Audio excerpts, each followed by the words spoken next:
6월은 가정의 달입니다. 빅터 휴고는 집은 나무와 돌과 타일로 세워지지만은 가정은 사랑의 기초 위에 세워진다고 말했습니다. 또 집은 수십 년을 지탱하지만은 가정은 수천 년을 이어간다고 말했습니다. 오늘 우리의 위기와 비극은 값비싼 하우스 집은 많이 세워지지만은 진정 있어야 할 가정 홈은 사라지고 있다는데 우리의 슬픔이 있습니다. 가정은 인생의 모든 문제를 집약적으로 경험하는 공동체입니다. 개인의 삶과 사회의 삶의 기본적인 기틀이 가정에서 짜여지게 되는 것을 우리는 압니다. 근데 지난 수십 년 동안 급격한 사회의 변화의 소용돌이 속에서 전통적인 가정의 형태가 무너지고 핵가족 제도로 변모한 것을 볼 수 있습니다. 이러한 상황 속에서 전통적인 가정의 가치관이 흔들리게 되었고 무너지게 된 것을 우리는 볼 수 있습니다. 핵가족 제도의 밑바닥에는 개인주의의 가치관이 흐르고 있는 것을 볼 수 있습니다. 개인주의 가치관이 나쁜 것은 아닙니다. 그러나 부부관계와 결혼제도에 있어서 이 개인주의의 가치관이 영향을 주게 될 때 그것은 사랑과 신뢰의 토 위에 가정이 세워지는 것이 아니고 편리와 이득과 타산에 기초한 계약 관계의 결혼으로 흐르게 된 것입니다. 그래서 쉽게 편리하면은 이해관계가 걸려있으면 쉽게 결혼하고 쉽게 헤어지게 되는 것을 볼 수 있습니다. 여기에 가정문화의 부재가 싹트기 시작했고 가정을 지탱해 줄 정신적 지주가 근본적으로 흔들리게 된 것입니다. 이런 상황 속에서 교회는 가정을 회복하고 병든 가정을 치유하는 시대적 사명을 지니게 되었다고 하는 것을 깨달을 수 있습니다. 기독교는 한마디로 가정의 종교라 그렇게 표현해 볼 수도 있습니다. 기독교를 가정의 종교로 비유한 데는 교회가 사랑과 신뢰의 공동체가 되어야 한다는 의미를 담고 있습니다. 가정에는 긴장이 없습니다. 만일 가정 속에서도 늘 정장을 하고 긴장을 하며 넥타이를 매고 살아가야 한다면 얼마나 피곤하고 불행한 공동체가 되겠습니까? 그러나 가정에서는 용서가 오히려 잘 받아들여지고 실수가 오히려 애교와 매력으로 받아들일 수 있는 공간이요 공동체입니다. 좀 미안한 이야기지만 가정 안에서는 빤스를 입고 이리저리 뛰어다녀도 흉이 되지 않습니다. 그것이 가정의 멋입니다. 거기에 가정의 기쁨과 자유함이 있는 것입니다. 교회도 바로 이러한 곳이 되어야 한다는 뜻입니다. 늘 교회 속에서 다른 사람의 약점을 공격하려고 그러고 약점을 용납하지 않을 적에 얼마나 교회 공동체가 피곤한 공동체가 되고 불행한 공동체가 되는 것입니까? 그러나 교회가 가정이라고 하는 말 속에는 그 이상의 의미를 담고 있습니다. 가정이 적은 교회가 되어야 한다는 말입니다. 가정이 하나의 흩어진 교회로서의 구실과 책임을 증거하고 감당해야 한다는 뜻을 담고 있습니다. 신학자임을 부르는 가정은 하나님께서 역사하시는 거룩한 기관이라고 말했습니다. 기독교 교육학자 호레이스 부치넬은 가정은 하나님의 은총의 통로라 하는 유명한 말을 남겼습니다. 이런 말들은 가정은 보이는 물질의 터 위에 세워진 공동체가 아니라 보이지 않는 것들, 사랑과 소망과 믿음의 터 위에 가정이 세워져 있음을 강조하는 말이라고 말해 볼 수 있습니다. 인간의 존엄성을 일깨워주고 개발해주는 가장 중요한 교육의 장과 구체적 삶의 훈련장이 뭐니 해도 가정이 되는 것입니다. 인간은 출생에서 무덤에 묻힐 때까지 모든 삶의 경험을, 중요한 삶의 경험을 가정이라는 공간을 통해서 하게 되는 것을 볼 수 있습니다. 특별히 어린이들에게는 그들의 성격 형성이나 사회성 개발이나 인격 개발에 있어서 결정적인 영향을 이 가정에서 받게 되는 것을 볼 수 있습니다. 사랑, 신뢰, 존경, 믿음, 용서, 협력 등 인격의 근간을 이루는 삶의 중요한 경험들을 이 가정에서 하게 되는 것입니다. 인간은 어려서부터 이러한 사랑과 신뢰, 용서와 존경, 위로와 격려 등 이런 것을 가정에서 배우고 경험하지 못하면 사회 나가 이웃과 더불어 살 때도 올바른 사랑과 신뢰, 용서와 화해의 삶을 이룰 수 없게 되는 것입니다. 한 걸음 더 나가서 보이지 않는 하나님을 바로 사랑하고 신뢰하지 못하게 된다고 하는 사실인 것입니다. 그래서 종교개혁자 마틴 루터는 가정은 인간 최초의 학교다, 부모는 인간 최초의 스승이라, 이런 유명한 말을 남겼습니다. 오늘 본문에 보면은 하나님을 경외하는 사람이 받는 몇 가지 중요한 축복을 말하는 중에 이런 말씀을 합니다. 2절에 보면 내가 수고한 대로 먹으리라 했습니다. 내가 복되고 형통하리라 말씀했습니다. 당연한 말 같고 평범한 말 같지만은 이 말씀 속에는 깊은 진리가 담겨져 있습니다. 우리가 그렇게 노력하고 수고하지만은 아무런 열매를 걷지 못할 때 얼마나 우리의 삶이 허탈감과 좌절감에 빠지게 되는 것입니까? 그러므로 우리가 수고한 대로 열매를 거둔다고 하는 것은 하나님의 놀라운 축복의 손길의 결과라고 하는 것을 우리는 기억을 해야 합니다. 그래서 시편 기자도 127편에서 여호와 하나님께서 함께하지 않으면 집 짓는 자의 수고가 헛되고 파수꾼의 경성함이 허사로다. 너희가 일찍 일어나고 늦게 누우며 수고의 떡을 먹음이 헛되다고 말씀했습니다. 우린 지난해 4.29 폭동을 통해서 아무리 인간이 수고하고 노력할지라도 하나님이 지켜주지 않을 적에 우리의 꿈이 무너지고 우리의 수고가 수포로 돌아간다고 하는 것을 뼈저리게 경험을 했습니다. 두 번째로 3절에 보면 내 집 내 실에 있는 아내는 결실한 포도나무 같고 내 상에 둘린 자식은 어린 감람나무 같으리로다 했습니다. 이것은 가정의 축복을 말하는 것입니다. 2절이 산업의 축복을 말씀한다고 하면은 3절은 가정생활의 축복을 노래한 장면이라고 볼 수 있습니다. 우리의 삶에 있어서 이 가정생활의 축복은 가장 중요한 축복의 하나인 것을 우리는 기억을 해야 할 것입니다. 세 번째로 5절에 보면 시온에서 내게 복을 주실지어다 했습니다. 시온은 이스라엘 백성들의 수도입니다. 예루살렘을 상징한 말입니다. 뿐만 아니라 하나님의 성전이 있는 곳입니다. 그러므로 시온에서 내게 복을 줄지어다 하는 말은 교회를 통해서 사회생활의 번영과 안정과 평화의 축복을 주시겠다고 하는 말씀인 것을 우리는 이해할 수 있습니다. 우리가 아무리 정직이 성실히 일해도 사회가 범죄와 폭력과 도덕적 파괴로 인해서 사회가 혼란을 이룰 적에 우리 인간의 참된 안정과 평화와 행복이 보장될 수 없다고 하는 것을 우리는 깨닫게 됩니다. 그러므로 우리는 사회의 안정과 국가의 번영을 위해서 크리스찬으로서 언제나 기도할 책임과 의무가 있는 것입니다.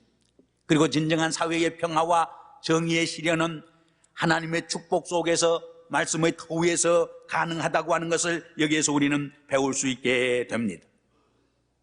오늘 저는 가정의 축복 중에서도 자녀들에 대한 축복을 중심으로 말씀을 나누어 보고자 합니다. 내 상에 둘린 자식은 어린 감람나무와 같으리로다.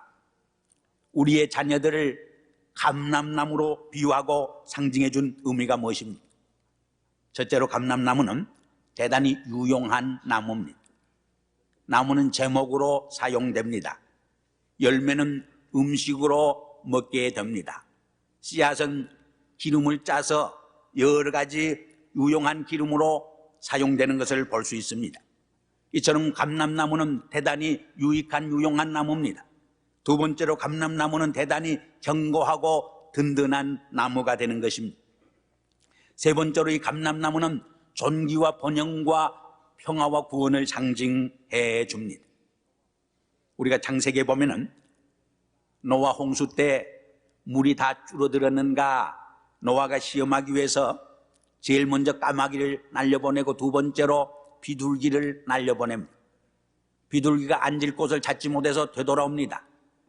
두 번째 비둘기를 다시 날렸을 적에 이 감람나무 잎새를 물고 오는 것을 볼 수 있습니다. 이 감람나무는 평화의 상징입니다. 기쁜 소식의 상징이 되는 것입니다. 그러므로 우리의 자녀들을 어린 감람나무로 비유한 것은 무엇을 의미하느냐?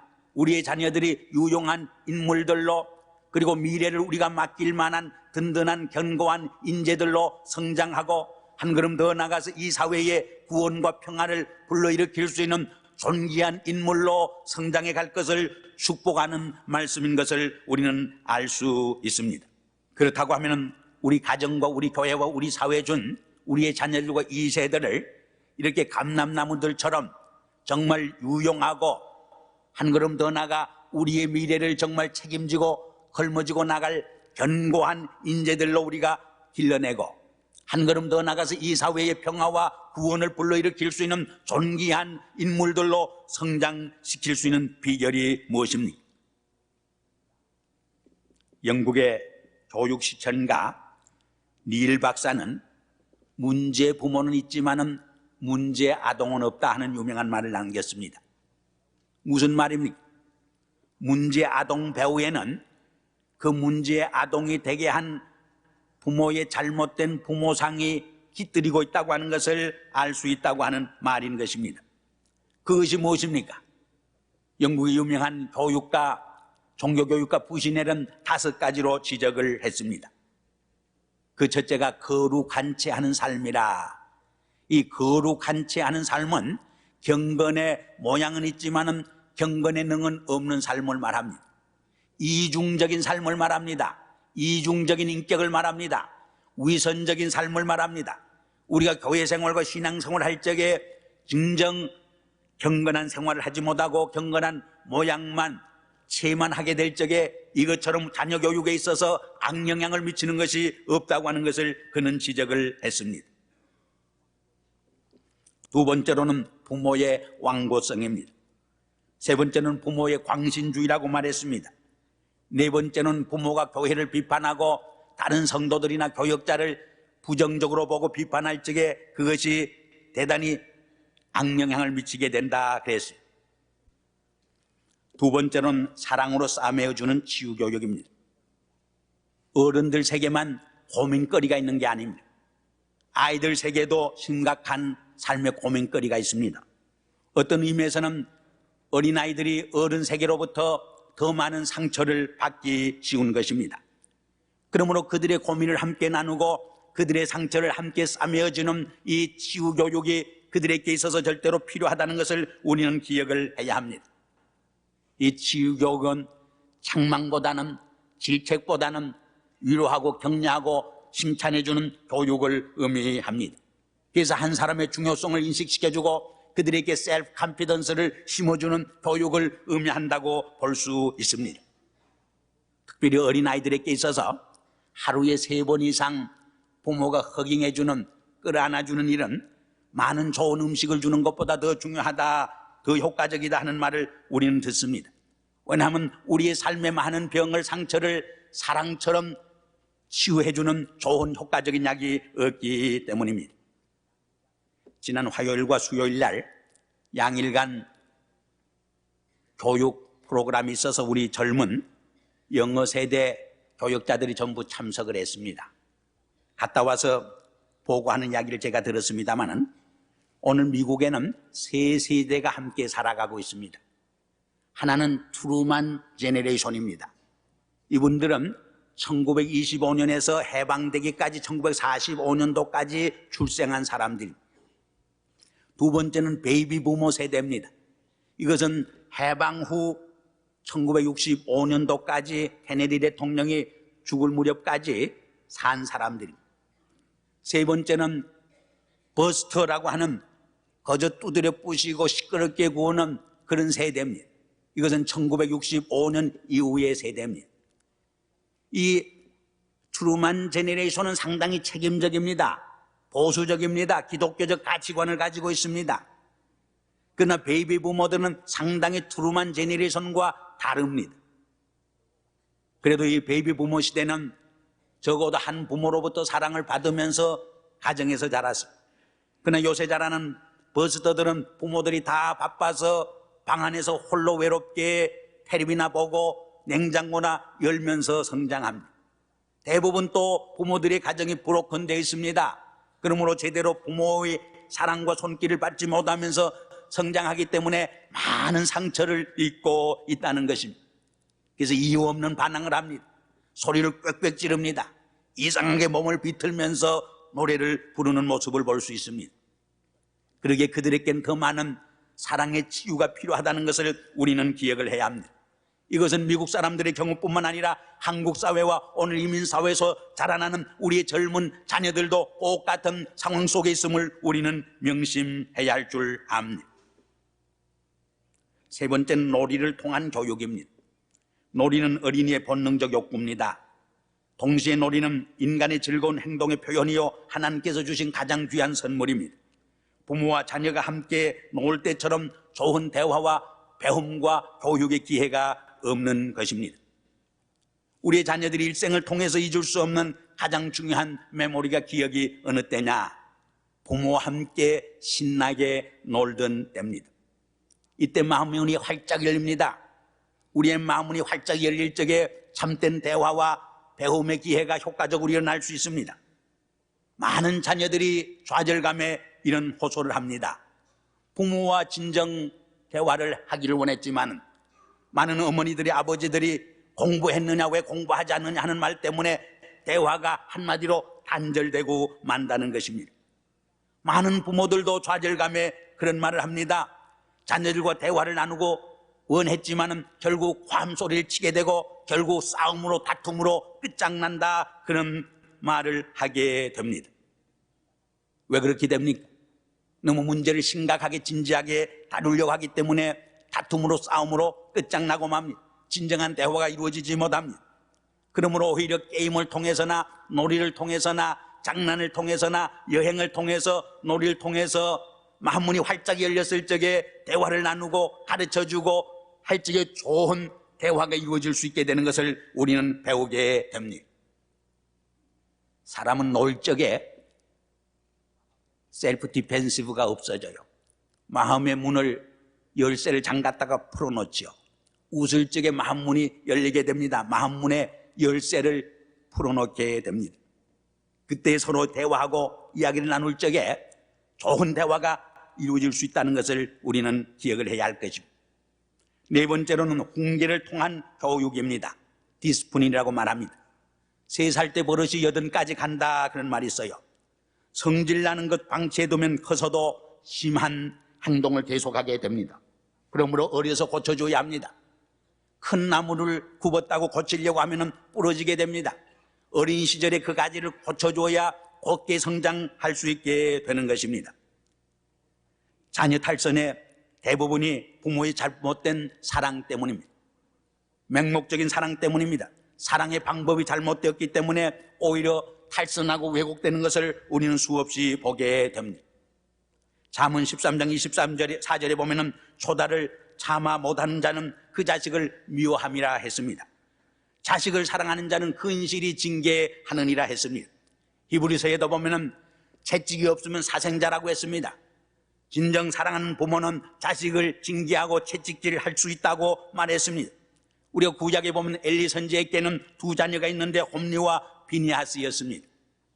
엘리 제사장이 그 2 아들을 하나님보다 더 사랑했다고 했습니다. 그 말은 자녀를 우상화했다는 말입니다. 그 말을 다른 말로 바꾸어 설명하면 자녀를 바로 디스플린 훈련하지 못했다고 하는 것을 의미하는 것입니다. 그 결과가 무엇이었습니까? 엘리 가정에 비극이 일어났습니다. 그 2 형제가 온갖 망난 짓을 다 하고 죄악을 범함으로 그 가정이 파탄되고 그 가정이 비참하게 끝장나는 것을 우리는 볼 수 있습니다. 이 점에서 징계는 오히려 우리의 삶을 안전하게 보호해주는 삶의 울타리라고 하는 것을 우리는 늘 잊지 말아야 합니다. 제가 언젠가 이야기했습니다마는 어린아이들을 비탈길 위험한 놀이터에서 놀게 했을 적에 울타리를 치지 않았을 때를 비교해 봤습니다.